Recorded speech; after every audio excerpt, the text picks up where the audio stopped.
everyone, and thank you for joining me here in Cloud Chats. I'm Pat Martinez, your host of Cloud Chats. I'm also the CEO and leadership strategist at Leadership in the Clouds. I'm fortunate enough today to have Maria Fernandez, a managing partner at Fernandez and Maloney, not Maloney, which I was originally going to say.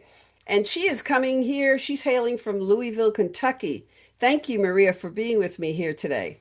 My pleasure. I'm thrilled to be here today.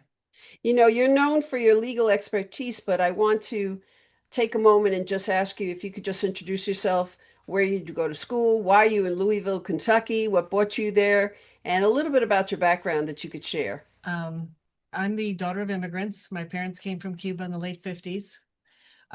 We were all born in Chicago and lived there until I was at the end of fifth grade, I think. Then we moved to Miami, where we lived until we moved here in 1985. My husband is a coach, and he was hired as part of a crew that came up here in 1985 with the football team with Coach Howard Schnellenberger. And we've stayed. It's a nice place to raise kids. It was, it became home really quickly. So we Louisville is never so left. cold in the wintertime, though. I grew up in Chicago. How can this be any colder? So, Chicago is very cold. You're yes. right And, on that. and And actually, then you go to Chicago, Florida, and then so you miss the weather, the I changing of the missed the four seasons. seasons in Florida. Mhm. Christmas trees, palm trees with Christmas lights are not Christmas trees, which Yeah, was the yeah. first thing that freaked me out. When I moved to Florida, people had Christmas lights on their palm trees. You get used to it, it's not a big deal, but they don't have like really four seasons. There's no fall where the leaves come down and the spring, and it's just green all year long. So, Where were you in Florida? Miami? Miami. Oh, very hot, very hot, And very I hot. say Miami in the sense that it's Miami-Dade County. We lived in different parts of it, but it's Miami. So Wow. I went So to how long have college you been there practicing law? since 1990. So over 30 years now. Wow. What's your areas of expertise in case anybody needs an attorney in Louisville? Uh, the firm does many things. I personally do a great deal of estate planning, wills, trusts, the associated field of probate when someone passes away. I also do a lot of corporate work because as the daughter of immigrants, we had a lot of family businesses, and you learn it. The best way to learn it is to do it. So many of the things I've learned are not things you learn in a book. It's things you learn by doing. And so I represent a lot of small businesses. Some of them aren't that small. I represent a rather large restaurant chain. I've represented businesses that subsequently one of the offshoots got sold for millions of dollars, but the one common denominator is that they're family. And so it's kind of fun to do that. That's exciting. It's watching it, it's like a baby. You watch it get born and then you watch it grow up. And so it's very interesting. The Speaking of firm also growing up, does I other things. we met Pardon? at the Louisville Chamber, Hispanic Chamber of Commerce through a Yes, I'm mutual the friend. treasurer of the Louisville Hispanic Chamber of Commerce. I was asked to join them several years ago, and the then treasurer retired or resigned, whatever. And so I took over that, and I still am the treasurer. Tomorrow's our big event of the year. It's our Derby pitch event where the investors come and actually listen to pitches from soon to be hopefully funded individuals who are going to take their inventions or their programs or their innovations out to the market. So we're How very many years excited. have you had the Derby pitch? This will be our third year. It's grown significantly. We would have this year, the number of people, the pictures and everything, we would have outgrown the space that we used the last 2 years. So I was it's there last year and I found it very impressive. I had a great time. The only uh, downside was that I had to wear a hat, and I didn't you have one, and I bought you it at didn't the have to airport. wear a hat, but it is Derby season, and a lot of people wear hats for Derby or fascinators, those tiny little things. Yep. So And I bought it at the airport, but I didn't know what color. So I have three colors, and well, I had three colors, and I wore a dress. Everybody that knows me, I don't wear dresses, but it was a long dress audience, so that it wasn't a short dress. And it was just interesting. Even people that knew me there went, "You're wearing a dress and a hat." I oh said, "It's yeah, Derby."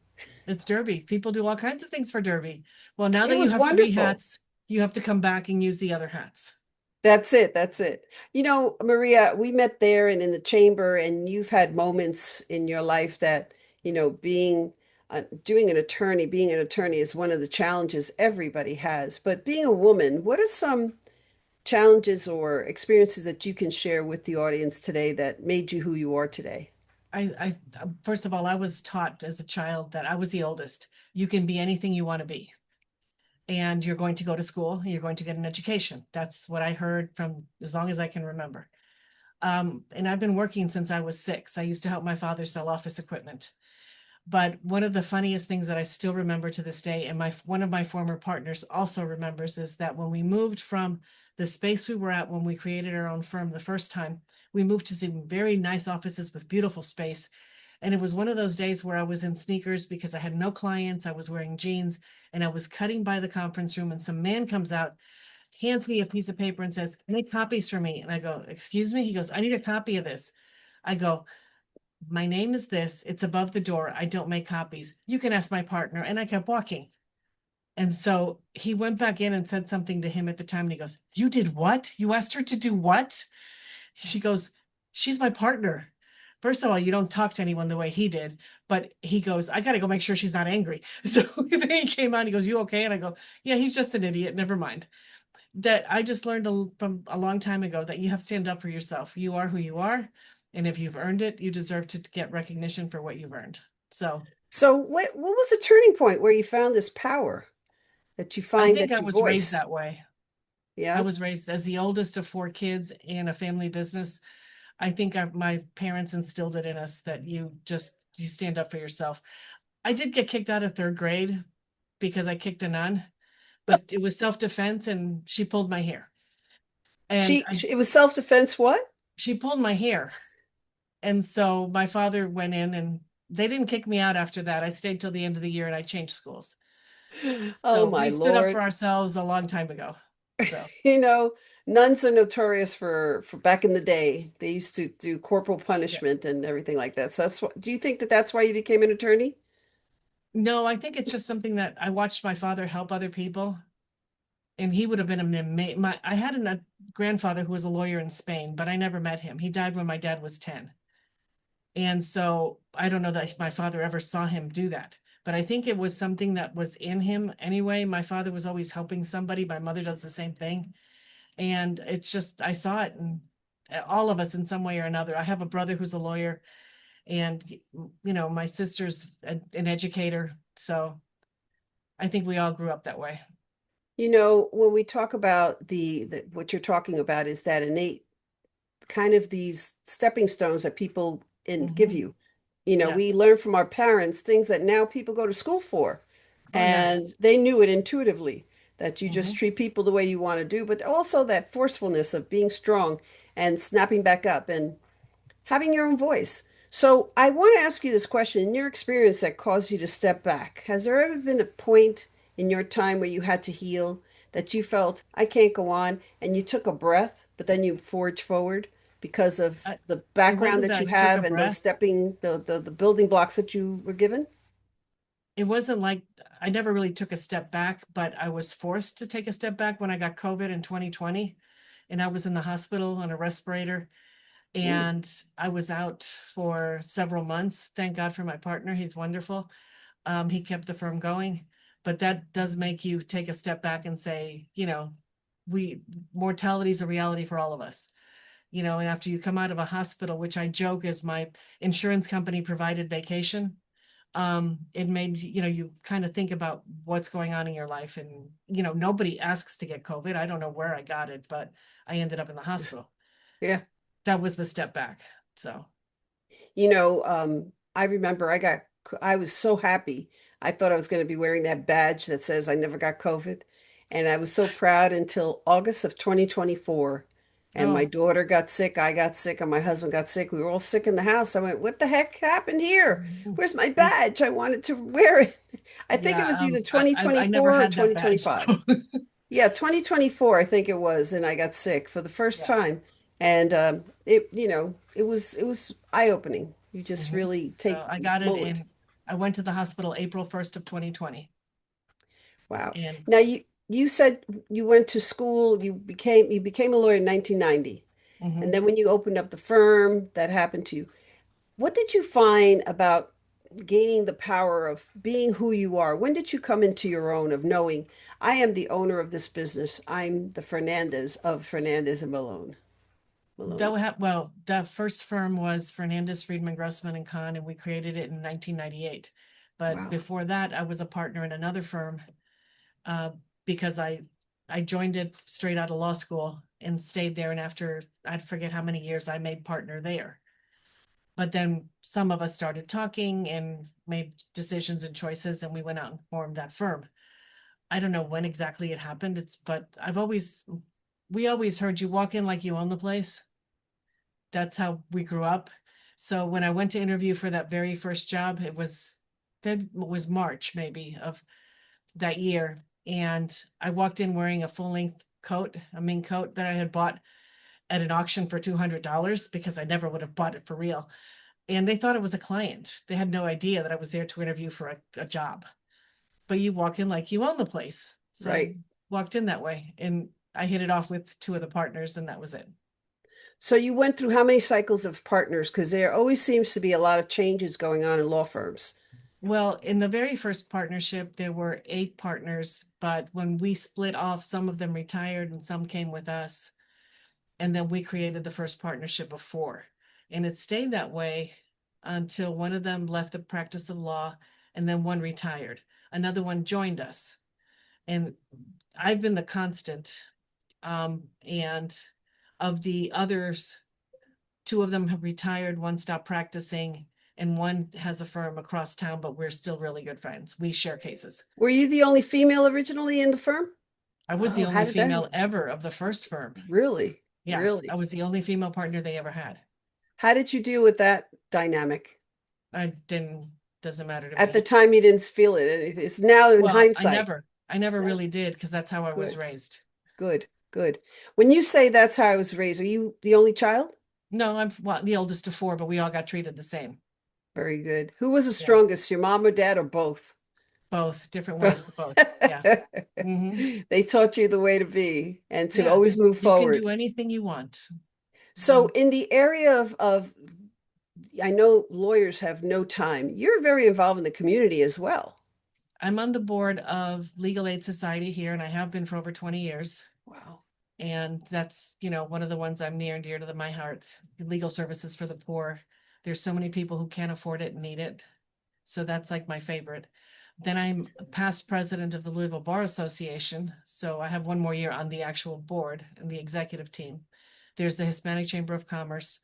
And then I'm also guardian for a disabled adult who doesn't have any family, who I met through another board that I was on, and I'm still his guardian.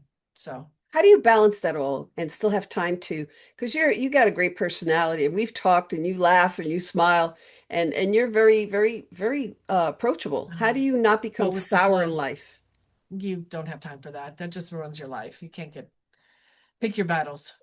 Pick your battles. Now, Yeah. when people ask you to be on the board, are they, for some of our folks that are watching us, they're young, they're coming up, they're leaders in making. Mhm. Um, I know that at the National Council for Leadership, I'm stepping down in June 2026, and I brought in one of the college students Yeah. because I said it's not all about, he says, I don't have the treasure, the money. And I said, that's not what it's all about. It's about Mhm. time, talent, and treasure. Yeah. You have connections. You will learn how to fundraise like the rest of us. Hmm. But what advice would you give to people that are coming into their own of leadership that are lawyers or want to be lawyers or that they said I have no time because I have to make it to the top and I don't have time to give back into the community? I'm also a member of the Women Lawyers Association of Jefferson County. I'm a past president. One of the first things I did in law school was get involved in the Student Bar Association, which I was on moot court, all those things. But if you're a lawyer, you have to know other lawyers because they become your referral sources and you become their referral sources. And one of the things you realize that is if, for example, you really love the zoo, okay? Get involved. Doesn't have to be on the board. You can get involved in a committee. You can volunteer. But the people that you meet become the people that you work with, the people that refer to you, whether it's you're an attorney, you're a realtor, you're an insurance agent, it doesn't matter what you do. It's your friends, it's your colleagues, it's your comrades on those boards. You will get referrals that way. I was at the doctor's office this morning for PT, and we start talking, and the lady who's working on my arm says to me, what did you tell me I had to do if I wanted to put something in trust? I go, get a trust agreement. The two other people working there, they said, trust agreement. What is it you do again? The next thing you know, I have two more people who want trusts. All it is casual conversation sometimes. Yeah. I can't give them legal advice unless they come in here, but I can say to them, don't do it off the internet. That much I can say. Yeah. And so we laughed about that and talked. Everybody you meet, everyone you touch is a potential friend, referral, client, customer, someone you refer to someone else. If you're rude, if you're grumpy, you're going to lose it all away. A smile doesn't cost you money. Yeah. Well, That's we all met there at the is. chamber, and when I needed an attorney, I called you that I Mhm. needed someone in Chicago because I remembered Yeah. in the back of my mind, hey, I said, she's born and bred in Chicago. She knows Yeah. Chicago. It's funny though, sadly, all those people that I knew, some of them were my father's attorneys and they're all gone. So I reached out to an associate here who went to Indiana University for a while, and she's reaching out to someone. Well, you But see, it's the net, pardon? it's the network. How does It that is feel? literally, it's who you know, but it's not necessarily who you know who has money. It's who you know who can do things. Yeah. Mhm. I'm going to ask you to repeat that. Wait, for some reason it's giving me a, hold on. Okay. Hello? Can you hear Yeah, me? I can hear you. I Okay. haven't stopped hearing I was you. going to say, tell me a little bit about the network. The network isn't, it isn't, people say it's who you know. And some of that is true. Yes, if I knew the mayor, the governor, whatever. But that's not the kind of who you know that's important. Who you know is the people who can help your clients, who can help your family, who can help others in need, not necessarily yourself. So everyone you meet is a potential network member. So when I see people being deliberately rude or insensitive, you're just making enemies. Yep. It doesn't cost you anything to be nice and polite and smile to someone. And You know, so honestly, you women, how do you were part of the Association for Women Lawyers? the Women Lawyers Association of Jefferson County was formed here in the 60s, I think, by 13 women, which included at least two judges, both of whom are now deceased. But it still exists. And I'm a past president of that organization. But it's one of the things I joined while I was in law school because of the people that I met there. There was a woman there who I called when my father needed a patent attorney. She was fantastic. She's awesome. And then she would send me other kinds of cases. And it became, those are the people you work with, the people you meet. So, Yeah, they are. They yeah. are. And, you know, you talk about people that may not still be with us, but they're people that you met through those circles and that Yep. may know you, that knew Yeah. your father or knew your mother or one of your Anybody. siblings. Yeah. My Yeah. father's Also, attorney just passed away in Florida. oh, And yeah. yeah, he was 100 years old almost, but it's just that's one piece of history that's gone, but I still remember some of the people that we worked with. Yeah. So where are you licensed? You're licensed in Kentucky and in Kentucky and Florida? Florida. Okay. I do Okay. I do a lot of probate in Florida, and I do estate planning, and some of my clients here decide to become snowbirds and decide they need to get condos down there, so we deal with all that. Yeah, Kentucky. I could see people going down to be Oh, they snowbirds. love it. Yeah, They that. leave in January. They don't come back till May.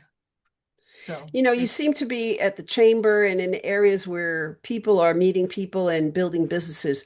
The Derby pitch that I was at last year, there were a mhm. few young folks doing pitches on innovative ideas Yeah. that was outstanding. How do you see yourself helping them along? How does the chamber help those people that want to be, or they're not in business, but they want to start their business, or some of them were they already started their business and they were members.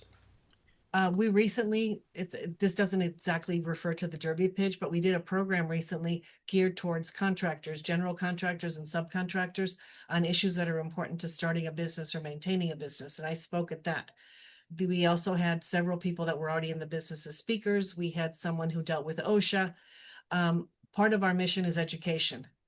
So we're going to continue to do that. Part of Derby Pitch, though, with the event tomorrow, is that there are educational sessions before the pitch event. So there's different topics that people can select to attend. And then after that, you actually have the pitches, of which this year there's more than last year.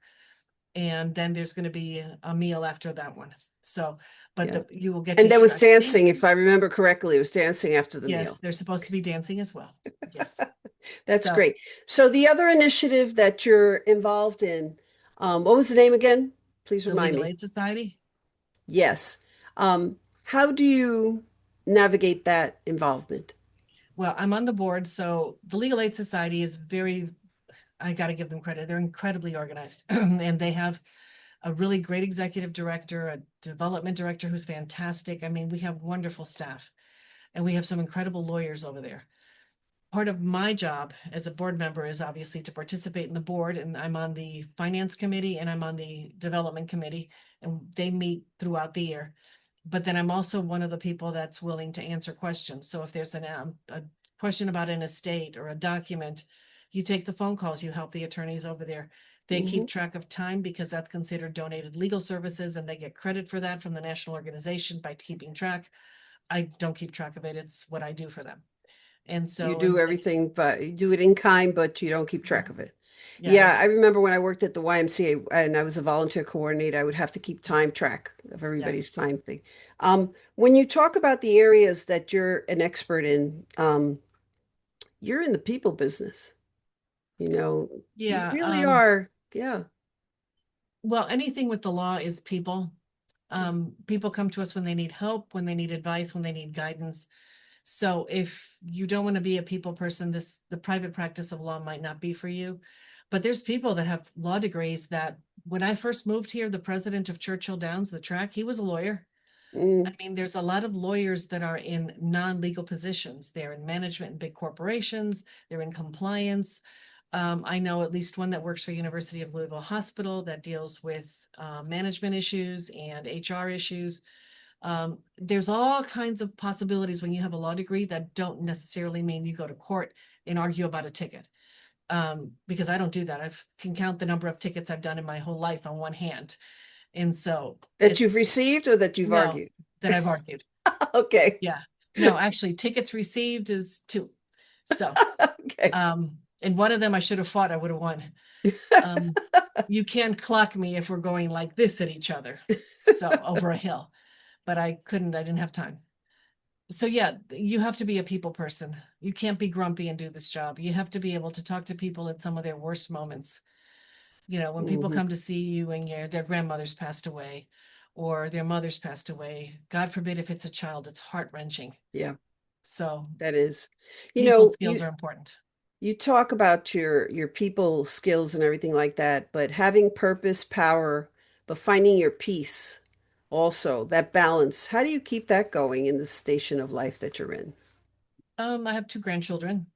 I have a 2-year-old and a 9-month-old two granddaughters, and they keep you totally balanced and bring you back down to earth real fast.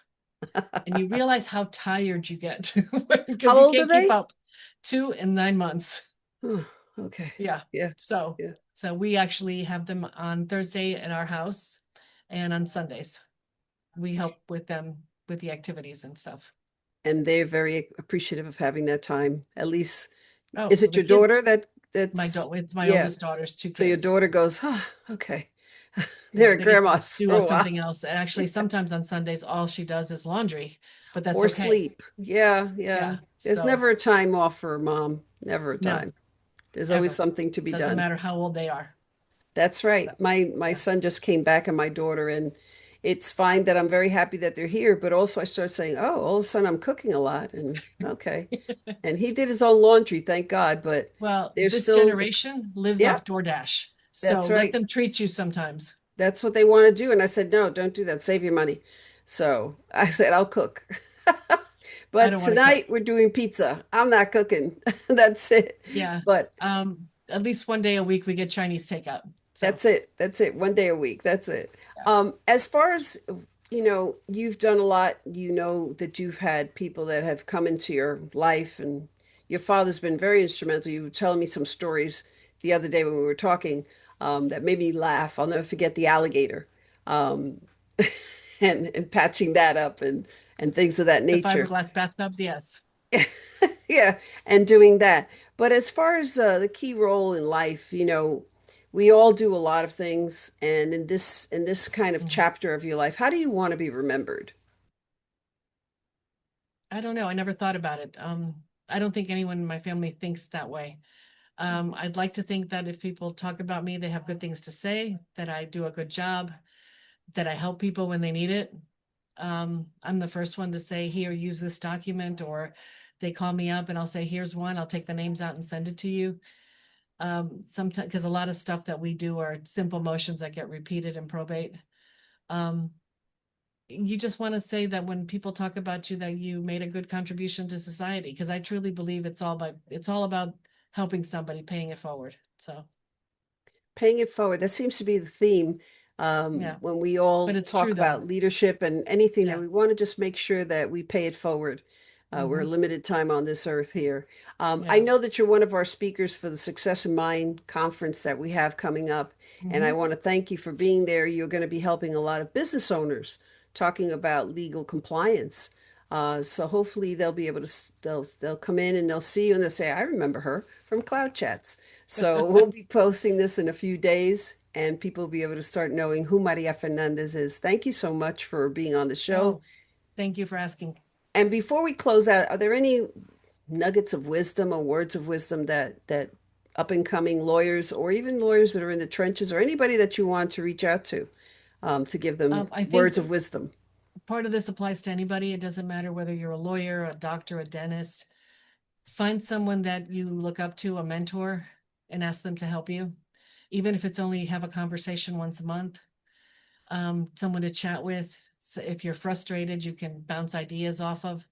And it doesn't necessarily have to be any particular line of work. I mean, I've got degrees in accounting, which I don't practice accounting because that's not what I ended up doing. But I used to call somebody in Florida that I knew and said, look, I got a client who's got this problem, and they would talk me through it from an accounting perspective. And you will learn that there's a lot of people in your life like that that you can turn to just even for a conversation. Don't discount anyone. Everyone has wisdom. So That is wonderful advice. You know, it doesn't matter what you do, just stay connected. It's that networking yeah, aspect again. People business, that's true. what you're in. That's the business we're in. Maria, Uh, thank you so much for carving out time to be with me here oh on no, Cloud thank Chats. you. And I will Thank see you. you at the next time. And the next time. And for those of Mhm. you joining us here in Cloud Chats, thank you for joining me, and we'll see you in the clouds.